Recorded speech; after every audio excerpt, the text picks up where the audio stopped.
Welcome back to Income Tax Literacy series conducted by Excellence Forum's ABCD of Accounting.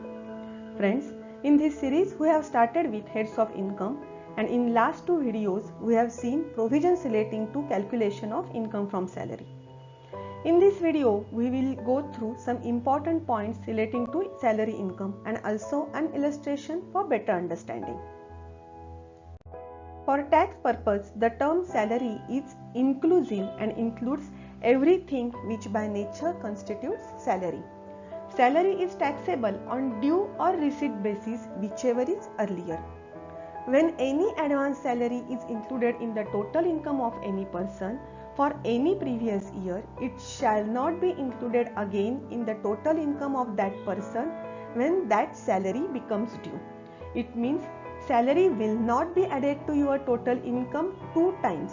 It will be added to your income at the time when it becomes due or at the time it is received, whichever is earlier.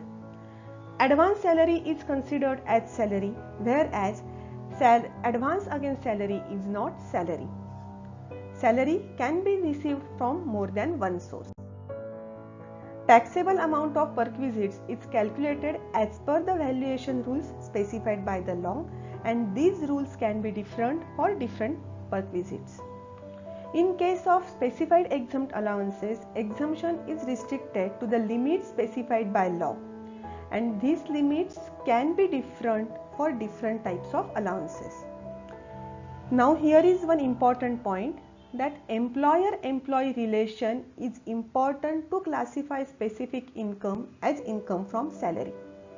Friends, many a times companies or organizations may contract with certain experts to receive their services, and in that cases the remuneration which is payable to those experts is fixed on a monthly basis. Now in such cases, even though the remuneration is fixed on a monthly basis, since the employer-employee relationship is absent, that remuneration cannot be classified as income from salary. Next point is, salary and wages are not conceptually different. It is in the sense that both salary and wages are paid in exchange of service. Salary is deemed to accrue or arise at a place where service is rendered.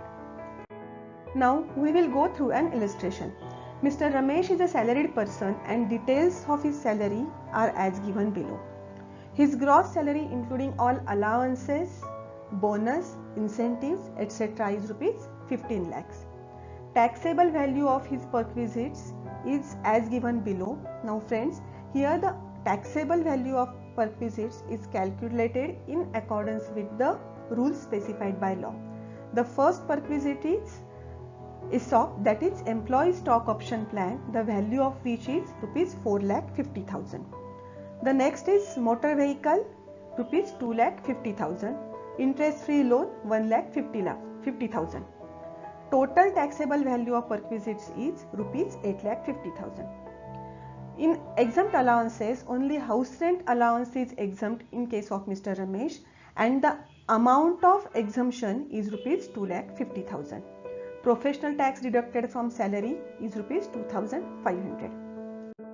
Now let's see how net taxable salary is calculated. First we will take gross salary, which is rupees 15 lakhs.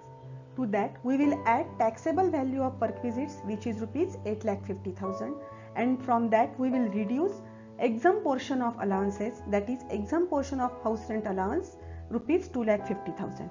In this way, we will arrive at gross salary, which is rupees 21 lakhs. From gross salary, we will reduce standard deduction rupees 50,000 and professional tax 2,500. That is, total deduction will be rupees 52,500, and we will arrive at a net taxable salary of rupees 20,47,500. Now, this net taxable salary will form part of the gross total income. Friends, in this video we saw how net taxable salary is calculated, which ultimately forms part of my gross total income. We have earlier posted one video which explains the net taxable income and tax on that, both under existing as well as alternate tax regime. I am providing the link of that video in the description box. For more detailed understanding, please refer to that video. Also friends, we have tried our best to make it simple and easy to understand. Yet if you have any doubts or queries, please post them in comment section. Also like and follow ABCD of Accounting on Instagram as well as Facebook. For more such videos, please like, comment, share and subscribe to our YouTube channel ABCD of Accounting. Thank you.